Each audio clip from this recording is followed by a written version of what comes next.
Thank you very much for that nice introduction. I'm glad to know that we have architecture in common. That's a very good start for me this evening. Good evening, everybody. My name is Christopher Beaver. I'm a partner at GA Architects based in London. We are specialists in the design of environments for children and adults with ASD. And by that I mean we design new buildings, and we refurbish and alter or extend existing buildings. And I think we should all understand that it is possible to convert an existing building into an autistic-friendly environment with a little knowledge and a little hard work. So with that in mind, I'll start the presentation. I'm going to talk about, that's gone wrong already. What are the features of an autism-friendly environment that are particularly critical to those with ASD? And I'm going to start with wayfinding and the general layout of a building. I guess that shows much better on your screen than it does on mine. The most important thing in wayfinding is to have a very clear geography. So many buildings you go into now have lots of changes of level, changes of direction, upstairs, downstairs, turn left, turn right, and before you know it, you're lost. That is one of the worst situations for anybody who suffers from ASD. And the plan that you see on the left of the screen is a small building for 12 children with profound ASD. 6 in a house on the left, 6 in a similar house on the right, with no real connection except the central playground area.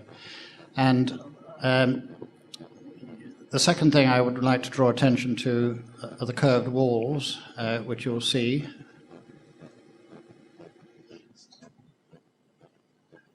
Here, here, and here, which all help to give a sense of security and lead people around the building so that there are no surprises in terms of coming around a corner and then suddenly you meet somebody you're not expecting to face, as in the top right-hand photograph, where you see a sharp corner. That sort of thing we don't like very much. We don't like the top left-hand one either, where you've got a long, monotonous corridor with doors off, or doors off on one side, windows off on the other in this particular case. Very unfriendly and very institutional.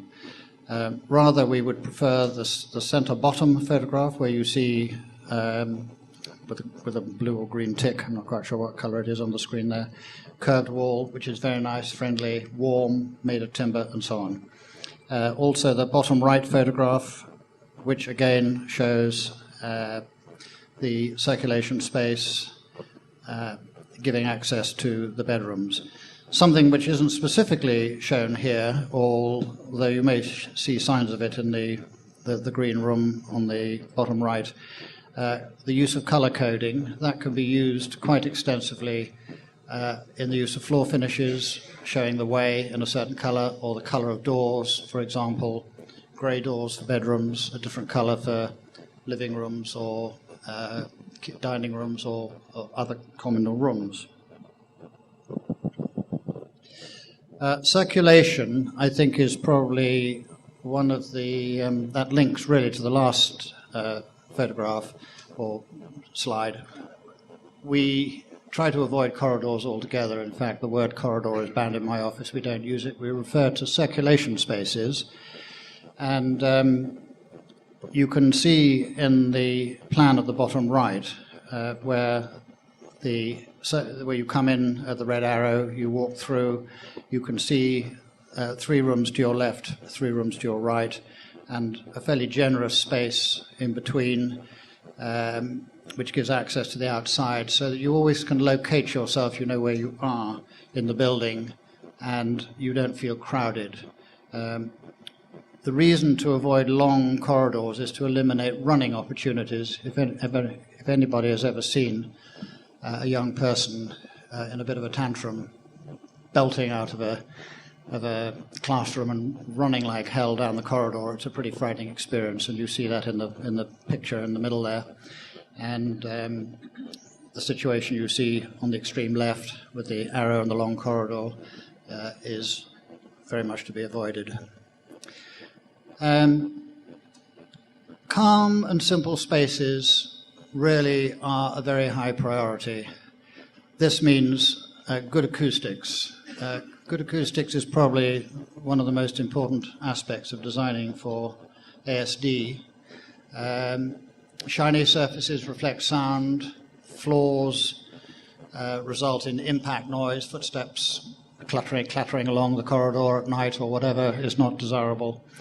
And so we've managed to persuade clients fairly often, nearly always, to accept carpet, whereas in the past they said no, carpet gets dirty, nasty things happen on it, smells and it can't be cleaned and all that kind of thing.